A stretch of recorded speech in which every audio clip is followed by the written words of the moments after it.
card stacked. Next Friday, let's fucking get it. Whole card, movies, come on. Stop playing, people. Look at this. Right. Look at this. I'm just fighting him. And there won't be much words being said in that ring except for punches being exchanged. And it's just a battle of the fittest, battle of the smartest, and the last man will be standing.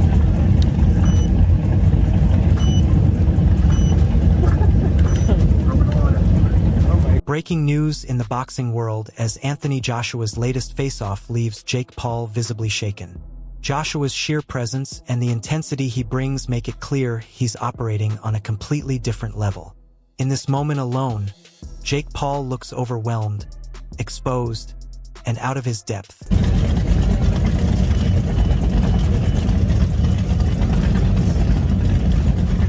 Jake Paul talks confidently, but even he admits Anthony Joshua is a former world champion. His repeated focus on pay-per-view numbers sounds less like confidence and more like nervous justification. Joshua's experience already casts a long shadow over Paul, and from the very beginning, this fight feels dangerously one-sided, with AJ asserting control before either man even steps into the ring. Yeah, we'll see. You know, I'm focused on Saturday night. I have a tough opponent in front of me. Everyone needs to get the pay-per-view, the zone, pull up, be there. But, man. Anthony Joshua sending Christmas cards along with subtle warnings to Jake Paul is classic AJ. Respectful on the surface, but psychologically sharp underneath. He acknowledges the hype, yet shows zero intimidation. Paul may laugh it off as a gimmick, but the message is unmistakable. Joshua is calculated, focused, and ready. This isn't a YouTuber chasing attention. This is a real former world champion preparing for business. You call yourself a heavyweight boxer, but let's be honest, you're just heavy. That's good. You never held a title belt, nor will you ever, but I'm happy to lend you one of mine to spank yourself with. I hear you're into that. Eddie Hearn's words cut straight to the truth. Anthony Joshua isn't just powerful. He's precise, patient, and ruthless when it's time to finish. Comparing Jake Paul to Francis Ngannou only highlights the massive gap in skill and experience. Paul may carry power, but Joshua's accuracy, discipline, and history of dominating elite fighters make this a clear mismatch. Anyone expecting an easy night for Jake Paul is living in a fantasy. And AJ,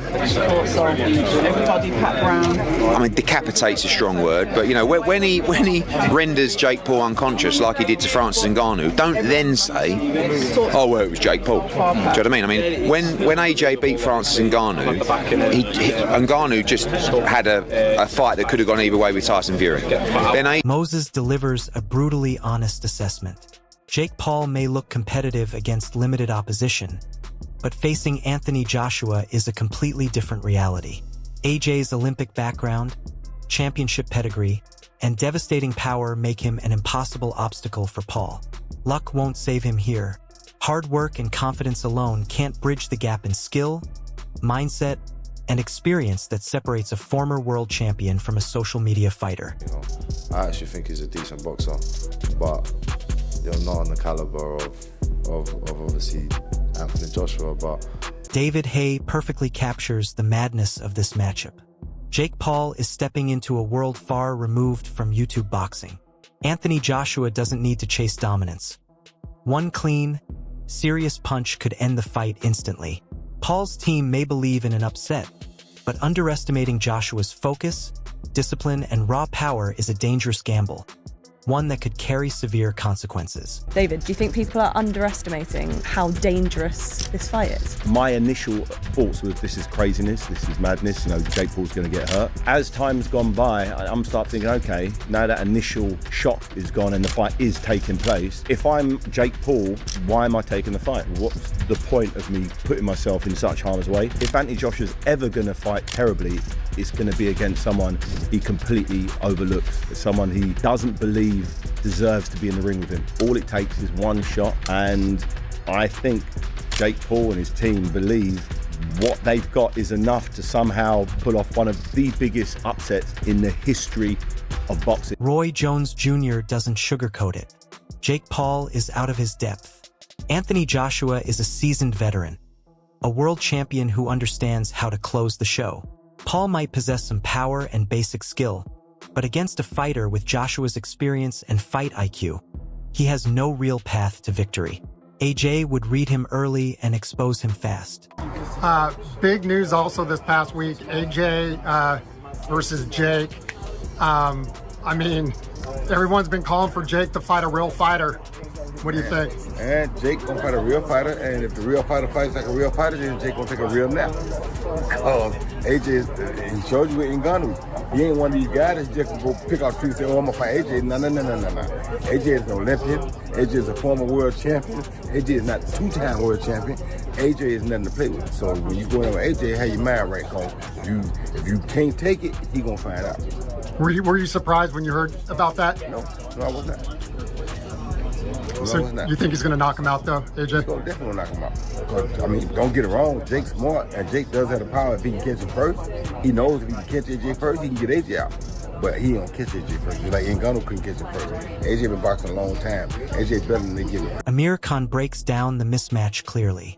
Anthony Joshua has everything to gain and nothing to fear, while Jake Paul risks serious damage to both his body and reputation. This isn't about entertainment. It's about legacy and business. Paul's only hope rests on a miracle punch, but Joshua's experience, composure, and power make that scenario extremely unlikely. In every measurable way, this fight heavily favors AJ. AJ by knockout, brutal knockout. Nakisa is making a big mistake putting Jake Paul in a fight like this because he's gonna want to see him get hurt. I mean, these guys are going for the money, where really, you know, he has a life after boxing as well. Let's hope he comes out the ring in one piece. Could I ask you individually, why are they doing this? So start with AJ, why is he doing this? AJ, if I was AJ, I'd do the same thing, because at the end of the day, you're fighting a YouTuber, and why not? I mean, getting paid millions and millions of pounds. And why is Jake doing? Jake's just doing it for probably the fan following. Maybe he wants to get the boxing audience. But look, who knows? I mean, anything can happen in boxing. One punch can change the fight, but I just don't think he has that one punch to change the fight. Does Jake Paul. Johnny Nelson is brutally direct. Anthony Joshua has the skill, power, and ring intelligence to completely dismantle Jake Paul. There's no reason to allow this fight to drift into later rounds. AJ can control the pace, punish Paul, and finish him early. The idea that Paul could survive deep into the fight borders on fantasy. Nelson makes the mismatch crystal clear. Joshua's championship experience is light years beyond anything Paul has faced. This isn't a competitive bout. It's a professional delivering a harsh lesson. Stepping into the ring with AJ is walking straight into a storm. Unless he's torturing him all the way through. And I keep saying it. I've thought about it. I'm like, you know what? AJ shouldn't let this boy. Duke McKenzie's assessment comes with both warning and reality. If Anthony Joshua lands clean, Jake Paul could be in serious danger. The health risks are undeniable.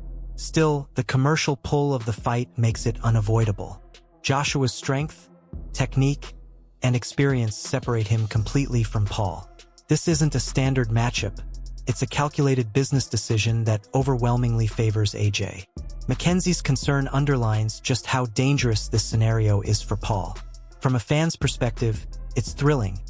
But the reality is that Joshua can end this fight at any moment. If Anthony Joshua goes into this fight with Jake Paul on a serious level and catches Jake Paul with a serious punch, he will do far more damage than that. So, from a health and safety perspective, I hope the fight doesn't happen. But from a commercial perspective, the fight has to happen because this fight generates... Derek Chisora tells it like it is. This fight shouldn't last long at all. Anthony Joshua doesn't need to force dominance. He'll establish control from the opening bell. Paul's attempts to make this competitive amount to little more than wishful thinking. Joshua's discipline, power, and experience operate on a completely different level, making the outcome largely predictable. Fans shouldn't expect a war. They should expect AJ to impose his authority early and remind the world exactly why he's a former world champion. Easy fight for him. And I think this should be laid to rest because I don't think AJ's going to go in and try and pat. AJ's going to smoke. Adam Smith introduces an interesting tactical angle. Anthony Joshua could end the fight whenever he chooses, but after 14 months of inactivity, he may opt for a measured, controlled approach. This allows AJ to stay sharp, manage the rounds, and prepare for future challenges. Jake Paul has no such luxury. Even at a reduced pace, Joshua's dominance remains unquestionable. Smith emphasizes that AJ's experience lets him balance patience with precision, leaving Paul with almost no chance of landing anything meaningful. At its core, this is a one-sided examination of skill and class. What happens? AJ should win whenever he wants to win. But will he want to win early? Will he want to get some rounds in, being inactive for 14 months to prepare him for 2026? Sam Jones captures the danger perfectly. Anthony Joshua's power is absolute, and if he lands clean, the consequences could be catastrophic for Jake Paul.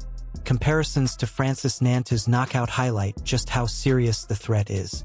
Fans may joke about Paul surviving, but the reality is harsh. AJ's punches are fight-ending weapons. Paul's lack of elite-level experience leaves him dangerously exposed. This isn't hypothetical risk. It's a real threat every second he shares the ring with Joshua. Jones frames the bout as a spectacle with genuine consequences. Listen, we can all joke, but nobody wants any permanent damage to happen to Jake Paul. But if Anthony Joshua hits Jake Paul with the right hand he hit Francis Ngannou with, he could brown bread him. Johnny Nelson strips away the fantasy. The odds are stacked overwhelmingly against Jake Paul, and anyone claiming otherwise is ignoring reality. Fans aren't tuning in for a competitive matchup. They're watching a world-class fighter dominate a YouTuber trying to compete in a league he doesn't belong in. Anthony Joshua's experience, precision, and knockout power make this brutally one-sided. Nelson emphasizes that this fight is about AJ asserting authority, not responding to any real danger from Paul. It sets the tone for the entire narrative. I think he's going to do it. So you're going to watch this to see, most people watch this to see Jake Paul get his ass given to him. Carl Froch paints a blunt and unforgiving picture. One clean punch from Anthony Joshua is all it would take to end this fight decisively. Froch leaves no room for excuses or debate about Jake Paul's chances. The contest feels almost preordained, defined by a massive gap in class, power, and experience between a former world champion and a social media fighter. The spectacle promises to showcase Joshua's skill, while Paul risks exposure and humiliation. Froch's analysis underscores the inevitability of a one-sided domination from the opening seconds. AJ splatters fake Paul within a round. Within the first minute of the first round, the first punch, the first right hand that lands, anywhere on the cranium of fake Paul, the fight is over. He's got to be. Like, you can't make an excuse either way. Does fake Paul think that AJ's that badly... Frank Warren highlights the enormous gulf between the two fighters.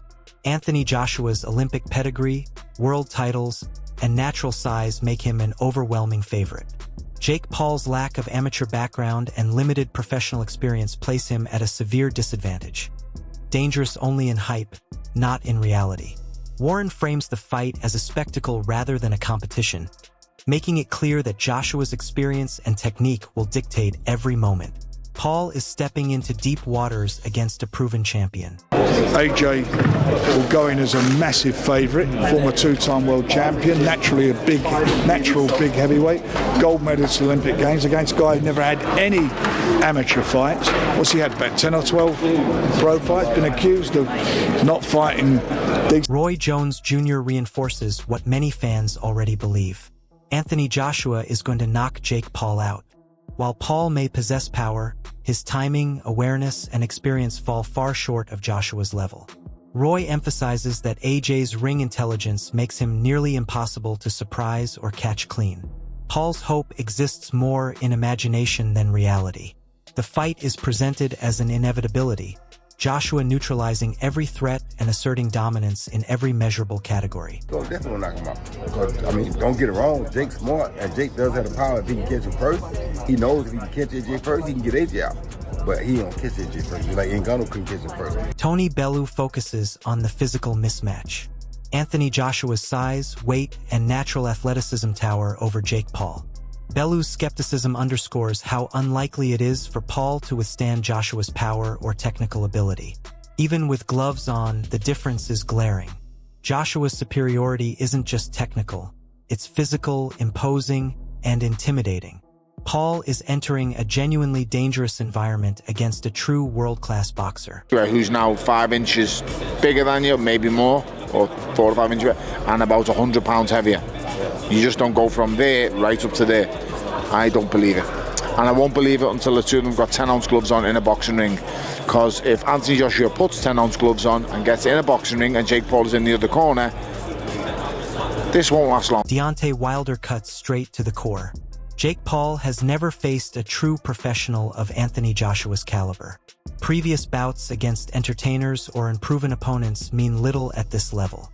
Wilder's skepticism reflects the belief that this fight overwhelmingly favors AJ. Joshua's preparation, experience, and elite skill set separate him completely. Fans should expect the contest to unfold as a showcase of Joshua's dominance, with Paul confronting the unforgiving reality of professional boxing.